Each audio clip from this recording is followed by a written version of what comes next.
Guys, what is going on? It's Ben again, and this was very painful. This took a lot of work for a barely noticeable improvement, or even just for bragging rights or nostalgia.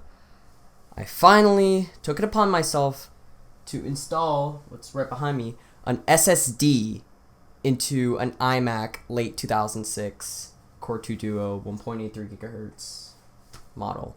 Yeah, I don't know why I put so much work into this. Like the hard drives, hold on. Just for comparison, here's the original hard drive. A Seagate Barracuda 160 gigabytes, which I'm pretty sure is failing. I had to take it out, replace it. I tried to reinstall OS X on it, and it just refused to. So I actually had to take my MacBook and put in the SSD, and then install Snow Leopard, and then install it into the iMac. And then I had driver issues, and yeah, I'm surprised I barely even got it working. Also, my microphone setup is also working, hopefully this time, so I don't have to use the camera audio. So yeah, if it falls, I'm not going to be happy.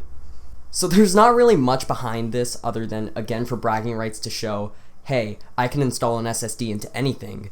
But I mean, if this has no purpose, there's no real noticeable improvement in read-write speeds. Although I haven't tested that, I'm pretty sure it would be similar based on the fact that this is a SATA II SSD and it's bottlenecked because this was created around when SATA drives were starting to come out on the market. So this is definitely SATA 1, so it's definitely being bottlenecked, the SSD.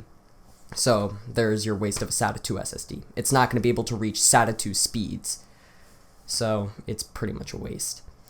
But other than that, I'm pretty sure the access time is a little faster. I mean, I've noticed little quirks and improvements.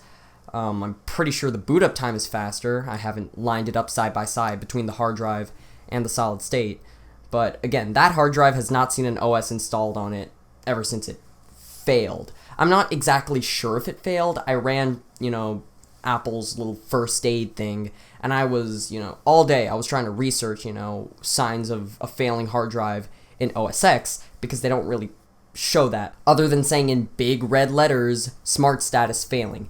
This said the smart status was verified, so I had no idea if it was working or if it wasn't working. It was recognized when I plugged it into a Hackintosh, but other than that, it would not write files at all. So I was going to install OS X to it, and then I was going to clone it to the SSD. But I had to figure out a workaround, and I did by putting the SSD in the MacBook and installing it from there. Don't install an SSD into your late 2006 iMac, at least an expensive one, like if you were to grab a Samsung 850 EVO and just throw it in there and expect a huge improvement in read-write speed. It's not going to happen. And that's just going for all Macs of this age, and even equivalent Hackintoshes of this age. In the previous video, I did install an SSD into the Inspirani 1505 HackBook Pro, and I'm beginning to think that it wasn't the SSD's fault, it was because it was bottlenecked by SATA. Because these computers came out at a time where SATA was just brand new. People were switching away from IDE drives. And speaking of that, I do want to get an IDE SSD into my hands so I can test it for the read-write. Also, I ordered a Pentium 3 motherboard, CPU, RAM. That should be arriving soon, for the ultimate Windows 95, 98 computer. But for now, this is not it. We're talking about this. There's really not much to it, other than there's now an SSD in it. And I haven't bumped up the RAM. It's impossible to upgrade the CPU. I was thinking, okay, so I've seen, these DVD to SATA drive things. It's hard to describe, but they're in, a laptop form factor for DVDs. And this is a laptop form factor DVD. So what I could do is purchase one of those and hopefully maybe get some sort of SATA RAID thing going. I'm trying to think how I could get the software RAID to work on it. If I could RAID it together and make it even faster, because maybe RAID will somehow be recognized under OS X. You can make RAID slices in Snow Leopard, but for now, I don't know.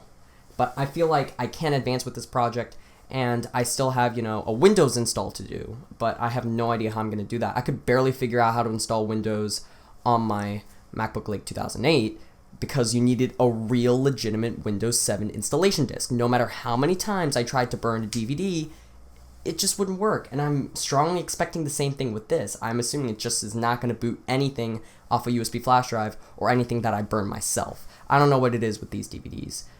There could be a possible Linux installation if you want, Ubuntu or Linux Mint or any Linux distribution you want to see on this iMac. Please let me know. Maybe then the SSD will actually show its speeds somehow.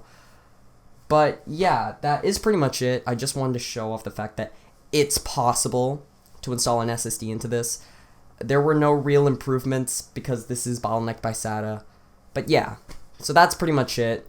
Got a good lighting thing going, got a good microphone thing going, and I'm hopefully moving to better quality videos and these videos coming out much faster. I'm tired of uploading like every week or every 2 weeks. I'm trying to push out these videos faster, even if it means, if it's not to the absolute best quality. I'm pushing these out to the best quality I can, and I hope to be recording in 4K soon. So yeah, that is pretty much it. So if you guys did enjoy this video, leave a thumbs up for this iMac. Took a lot of work to get it working. If you did enjoy this video, please be sure to leave a like. If you didn't enjoy it, you know what to do. But yeah, thanks for watching. This is Ben Vasquez, signing out.